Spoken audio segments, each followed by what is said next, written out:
Assalamualaikum warahmatullahi wabarakatuh.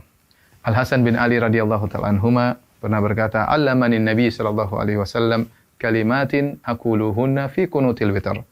Rasulullah sallallahu alaihi wasallam mengajarkan kepadaku doa-doa yang aku ucapkan tatkala kunut witir. Doa-doa tersebut, Allahumma hdini fi man hadait wa afini fi man afait, dan seterusnya. Ini menunjukkan di syariatnya kunut witir. Bahkan begitu pentingnya Nabi sallallahu alaihi wasallam mengajarkan kepada Al-Hasan, padahal waktu itu beliau masih kecil, mungkin 6 atau 7 tahun, tapi sudah diajarkan oleh Nabi sallallahu alaihi wasallam agar beliau perhatian terhadap doa ini.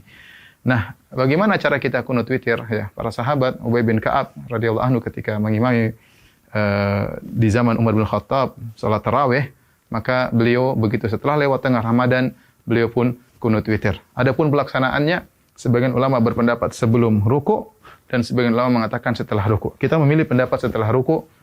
Adapun pelaksanaannya setelah kita bangkit dari ruku dengan mengucapkan sami Allahu liman hamidah, maka jangan langsung kunut. Ingat ada kewajiban salat yang harus kita ucapkan, yaitu doa Rabbana walakal hamdu.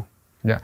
Setelah kita mengucapkan Rabbana walakal hamdu, baru kita kunut, yaitu dengan mengangkat kedua tangan, disunahkan mengangkat kedua tangan, kemudian kita doa dengan yang dianjurkan, doa yang diajarkan Nabi, Allahumma hdini fiman hadait wa afini fiman afait. Kalau kita sendirian, kita menggunakan Allahumma hdini, yaitu Allah berilah petunjuk kepadaku. Ya. Tapi kalau kita jadi imam, maka kita rubah kata gantinya menjadi kami. Ya. Allahumma hdina, ya Allah berilah petunjuk kepada kami. Allahumma hdina fiman hadait wa afina fiman afait. Dan setelah itu kita boleh baca dengan doa kunut yang diucapkan oleh Umar bin Khattab. Allahumma inna nasta'inuka wa nastaghfiruk, ya, wa nuthni 'alaikal khaira kullah wa la nakfuruk. Kemudian Allahumma iyyaka na'budu, dan seterusnya. Dan ini juga dianjurkan. Dan masalah doa kunut, maka tidak ada doa khusus. Seorang boleh membaca doa, ya, yang dia inginkan, ya. Tidak mengapa dalam doa kunut, sebagaimana dijelaskan Imam Nawawi rahimahullahu taala, tidak ada doa khusus dalam kunut. Tetapi dianjurkan kita membaca doa yang diajarkan oleh Rasulullah sallallahu alaihi wasallam. Hanya saja yang perlu diingatkan, tatkala kita baca doa kunut, apalagi posisi kita sebagai imam, maka jangan lama-lama. Yang sebagian imam, Masya Allah, baca doa kunut sampai 10 menit, sampai 20 menit.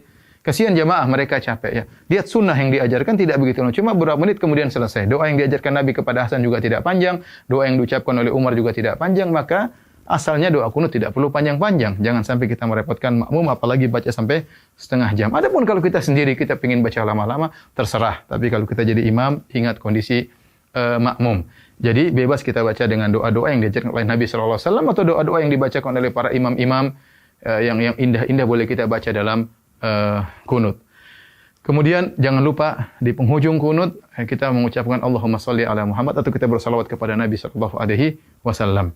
Adapun makmum, ya, maka makmum mengaminkan. Kalau imam baca doa Allahumma hdina fiman hadait, maka mereka mengaminkan, ya. Nah, doa Allahumma hdina fiman hadait dibagi menjadi 2 oleh Imam Nawawi rahimahullahu taala.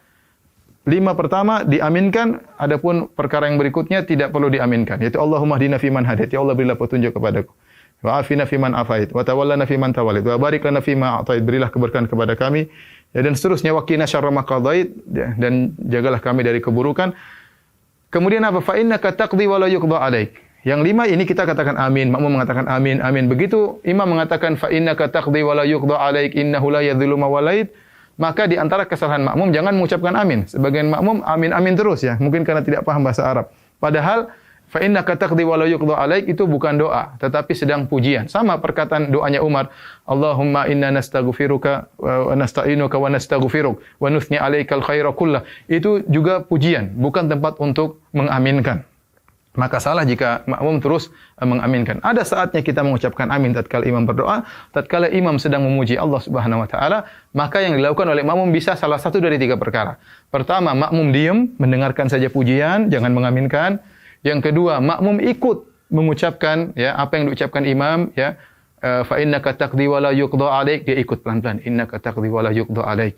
Atau yang ketiga, dia bertasbih tatkala imam mengatakan fa innaka taqdi wa la yuqda 'alaik innahu la yadhillu ma walait, maka dia mengatakan subhanallah subhanallah subhanallah. Nah, di antara kesalahan makmum adalah mengaminkan semua yang diucapkan oleh imam. Di antara kesalahan kedua, makmum melihat ke atas, tidak boleh mungkin saking khusyuknya kemudian amin amin ke atas, itu juga salah karena dalam salat kita tidak boleh lihat ke atas. Yang ketiga, setelah selesai kunut mereka mengusapkan kedua tangan ke wajah, dan ini diingatkan oleh Imam Nawawi dalam kitabnya Al-Majmu', menukil dari Al-Baihaqi bahwasanya tidak diriwayatkan dari seorang salaf pun dalam salat mereka berdoa kemudian mengusapkan tangan ke wajah. Diriwayatkan dari sebagian salaf, kata Imam Al-Baihaqi, mereka mengusapkan kedua tangan di wajah tatkala berdoa di luar salat. Adapun dalam salat maka tidak ada yang mengusapkan kedua tangannya ke wajahnya. Semoga kita bisa menjalankan kunut witir dengan baik, dan jangan lupakan doa untuk negeri kita, kemudian untuk masyarakat kaum muslimin di dunia, dan semoga